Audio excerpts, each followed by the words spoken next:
It's the one thing that we all have, the mind, right? But it's the one thing that we don't have a manual for. We buy a blender, we get a manual. Our iPhone comes with a manual. We get a car and it has a manual.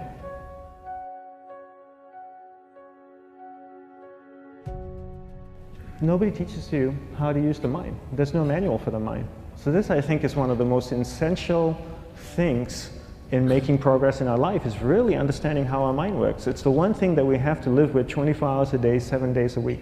We have no choice. Imagine if most of you slept 8 hours a day, which most of you don't.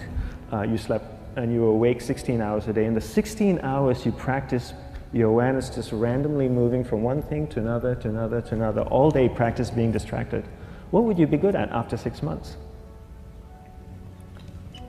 You did the 16 hours a day, you just allow your awareness to jump from one thing to another, to another. I'll tweet right now, I'll switch to text messaging, then I'll go to email, oh, my phone's ringing, so I'll answer the phone, and then somebody's speaking to me, so I'll have 2 conversations at one time. And I'll just do this 16 hours a day, 7 days a week.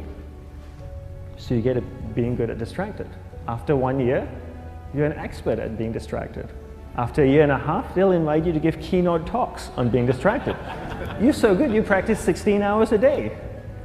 So the same works for the opposite. If you practice being concentrated 16 hours a day, what would you become good at? You become good at concentrating. And all it takes is practice. By just doing one thing at a time. Keeping your awareness on one thing at a time. And you integrate this into everything that you do in your life. So the best way to do it is pick a few opportunities in your everyday life. For example, we all speak with people. When I speak with somebody, I give them my undivided attention. I keep my awareness on them. And the conversation is really brief. Why? Because we're concentrated. We're not being distracted. A 10-minute conversation normally just takes 3 minutes because you're just so focused. I define concentration as the ability to keep that awareness on one thing for a prolonged period of time. So if I can keep my awareness on Eric and not drift away and think about the wedding, or drift away and think about the vacation, or what I'm going to do later, then I'm concentrating on Eric. Every time it drifts away, I bring it back.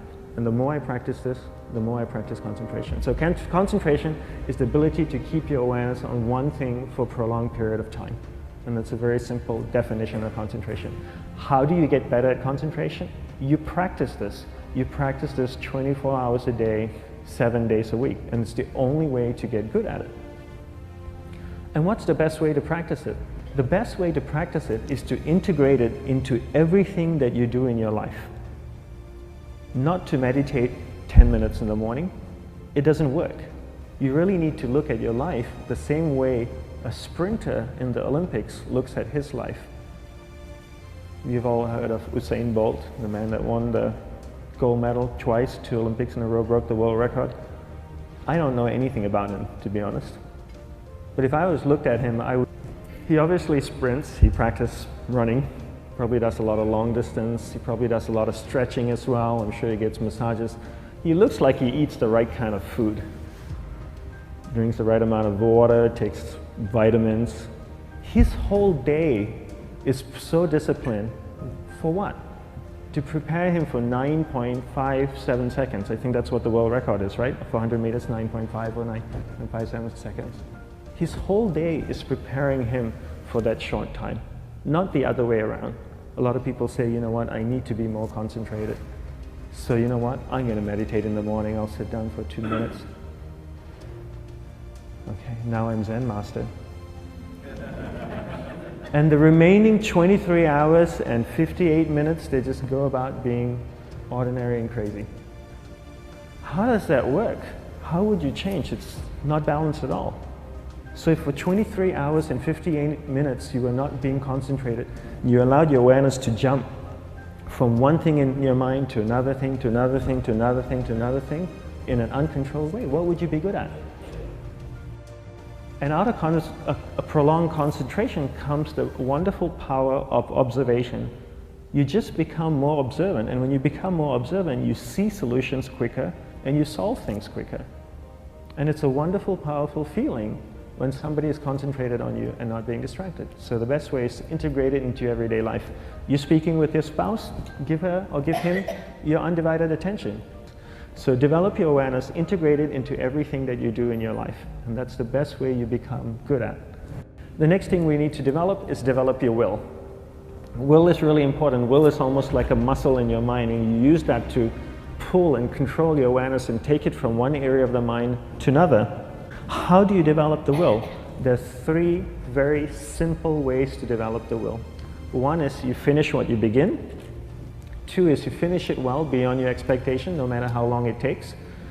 3 is you do a little bit more than you think you can do. All of those things require effort, and effort is will. It's so much easier to start a project than to finish a project, right? When you start a project, you're feeling creative, you're feeling inspired, you're full of energy. At the end of the project, you go, whose idea was this? So it requires tremendous amount of will to finish, and every time you complete something, you develop a little bit more will, and you have that muscle. And will is an amazing thing to develop, because once you develop will, that same will you can use in every aspect of your life to keep your awareness on one thing at a time, to finish projects, to see things through to the end, anything you want. The best way to develop will? Bring it into your everyday life, into everything that you do. Give you an example, the way I integrate it into my everyday life, I try and finish what I begin. So for example, going to sleep. I sleep every night, so I put on my pajamas, I floss, I brush my teeth, I go to bed, I sleep, I wake up in the morning, I make the bed. Why? Because I'm finishing what I start.